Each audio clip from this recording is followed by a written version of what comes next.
Welcome back, Shark Kings. I keep hearing over and over again that games on PS Plus Extra leave without any warning. The last chance to play section is not that obvious to find within the menus. Although they do give us a month's notice, you'd have to find out the day it is announced to get that full month's warning. If you find out later, there's only 2 weeks or less left, so you might not even bother trying the game. Some are sometimes unfortunate enough to be in the middle of a game, not realizing it's on the chopping block, then have it disappear before they can finish. So what we're going to do is to give you an extra couple of weeks to your deadline. In this video, we're going to try to predict ahead of time what games are leaving the next cycle. So in this case, what games are leaving January. But it's not just predictions out of thin air. They're based on how long the games have been there and how long the contract usually are. That's right, we're using real data. I'm also going to be recommending the must-play games and showing you a bit of gameplay. This will help if it's an unfamiliar title. So without further ado, here are the titles likely to leave in January 2025. Resident Evil 2, Just Cause 3, Lego City Undercover, HARDSPACE Shipbreaker, Shadow Tactics, Sessions Skate Sim, and potentially all the Life is Strange games. Those are the games likely to leave because their contracts were 12 and 24 months ago. So there you go, those are the games. So if you just tuned in to the video to see if your game was safe and sighed a sigh of relief, you can stop watching now. Just leave a like on your way out.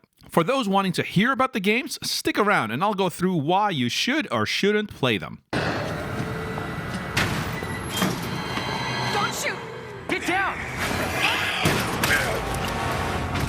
The first one is a big one, Resident Evil 2. Not only is this one of the highest rated games on the service with a Metacritic rating of 91, but it was also on my personal wish list for 2024. I was really hoping the Resident Evil games would come to Extra in last year's video, and they did. Not only that, but it's also a short game too. It's at the top of my list when ranked by Metascore, right under Undertale, for the best short game on Extra. So what's it about? Well, Resident Evil 2 is a remake of the same game from 25 years ago. I believe this was the only Resident Evil title for the N64. It's been redone from the ground up to feel more like a modern game. Instead of locked cameras and clunky movements, it's a fully realized 3D world that you can interact with. They kept all the staples though, so rest assured, it does do it justice. Your guns still feel useless, and it's dark and scary, typical zombie horror, but your guns feel way more useless than other zombie games. Even Last of Us guns do more damage and seem to have more ammo than this game. It's survival horror at its best. So you're not going to go out guns blasting. Healing is scarce and so is ammo. You gotta make every shot count, or most of the time, avoid shooting in the first place. If you're gonna play one game from this list, jump into Resident Evil 2. It was added in January of last year. You can see the video I did a year ago, so you can see the other titles that might go. There's a high chance it only has a 1-year contract. It's only going to take you about 10 hours, but there's more to do besides the main story. So you might want to get a head start for this one.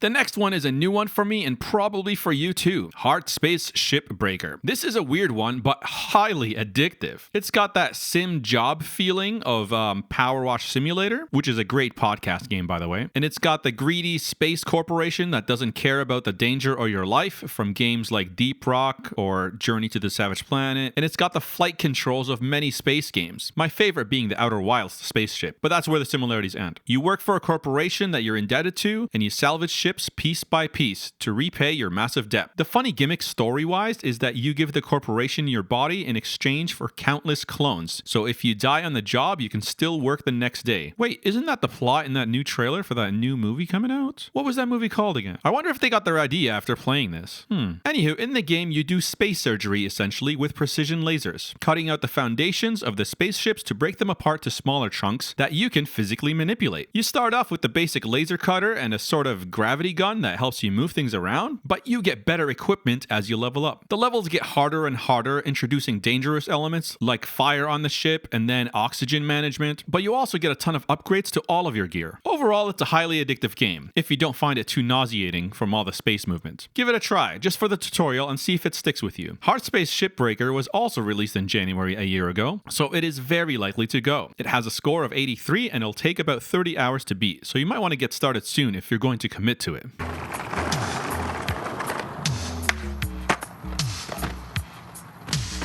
The other game on the list I was very skeptical about, Sessions Skate Sim. This game made me laugh so hard so many times. It had a really low rating and a lot of people didn't even mess with it. I finally gave it a try and they weren't lying. This is not Tony Hawk. This is a simulator. If you want to know how hard skateboarding actually is, give this game a try to gain a newfound appreciation for the skater boys. But the difficulty of this game is balanced by the physics. The hilarious ragdoll physics make up for your many fails. It's just like real skateboarding. The tricks you see in the highlight reels were as a result of getting it wrong or bailing hard 95% of the time. The graphics look great and the movement, once you get used to it, feels intuitive. If you've ever skated in real life, the controls make sense. Ollie World had a similar skating control style, but this one goes the extra mile. Basically, the left and right thumbsticks represent your left and right feet. So to do the most basic ollie, you have to start with your right stick down, then lift your left foot up, and then bring your right foot back again. It's kind of hard to explain, but just know that what you see happening with their feet is what you're doing with your controls. The hardest part for me was doing a manual. In order to do a manual, you have to press your joystick down, but less than halfway. Don't press it all the way, which is quite hard to do when you're in the heat of aggressive movements. This game is the reason why I love Extra. Games I would never try otherwise and definitely would never buy. Critically planned and crazy difficult learning curve, but also so much freedom and so fun. With PS Extra, I can try it, and if I don't like it, I can just move on. It had a very low score of 67, and I do admit that it was pretty broken at times. But that's what made it good. I wouldn't be surprised if this game has a cult following.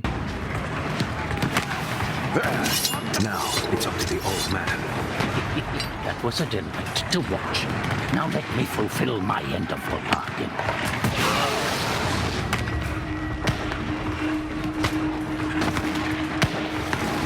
Shadow Tactics Blade of the Shogun. This was an interesting one. It's a harder game than you expect for what it looks like, and the developers know you're gonna die a lot. The first thing I noticed about Shadow Tactics Blade of the Shogun is that there's a specific button binded to just quick save. You have a choice of loading one of the last 3 quick saves, which I found quite interesting. The game's art and style reminds me of Brothers: A Tale of Two Sons, but it's anything but. You play as a ninja, or rather shinobi, taking down a fortress one by one, and eventually a samurai joins, and then an archer joins later, and more allies join the team throughout the game. The art style is interesting and the camera movements might make you frustrated, but it's such a satisfying game when you get into the flow of it. You usually control one character at a time, but there's this unique shadow mode, where you play what you want to do in shadow mode, but it puts these actions on hold on standby. Then you can switch to the other character and activate the movement you recorded. Then both characters can take out baddies from different angles, and the plan is executed silently and efficiently. It's so satisfying to get it right. And because of the quick saves,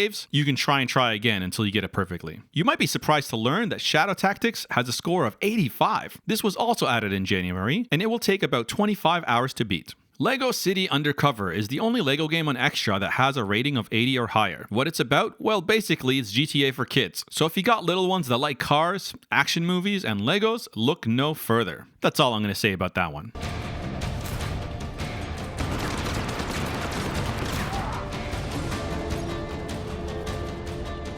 Speaking of GTA, Just Cause 3 might be going away soon. This got added and taken away and then added again. Maybe they renewed their contract, who knows. Basically, it's Latino GTA mixed with Spider-Man. It feels like you're playing a crazy GTA mod or something, but these games are a blast to play. Emphasis on the blast. They do have side missions and filler content where it does get repetitive, but you'll be too busy flying and grappling around to care. It's a huge sandbox game. The many vehicles and weapons will keep you entertained for hours. That gun away from me, psycho!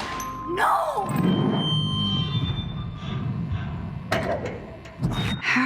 How can that be? I was in the bathroom. He shot that poor girl.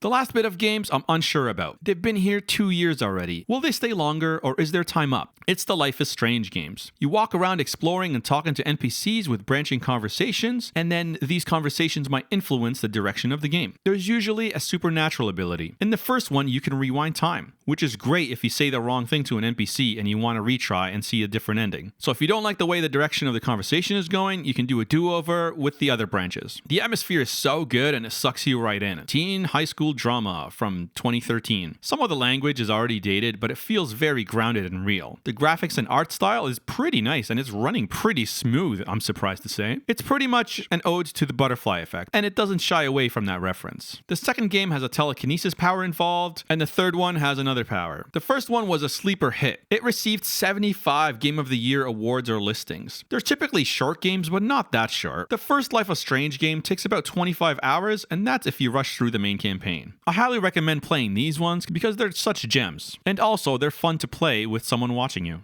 Back for Blood also came and went, so I'm not sure if it's leaving again. It was officially part of the January 2023 content. Basically, it's a Left 4 Dead sequel, but modern. I just saw it removed in the last chance to play, but I'm not going to recommend this one because Resident Evil is far superior. Unless you want to play with a friend, of course, because this one has co-op, and it's pretty fun to shoot zombies with a friend. Anyways, don't want this video to be too long. Those are the predictions for January. We'll find out in a week or two how accurate the predictions were. Which one are you going to try? Which one have you tried and highly recommend? Leave a comment for the algo, and until next time, be a friend and I'll see you again.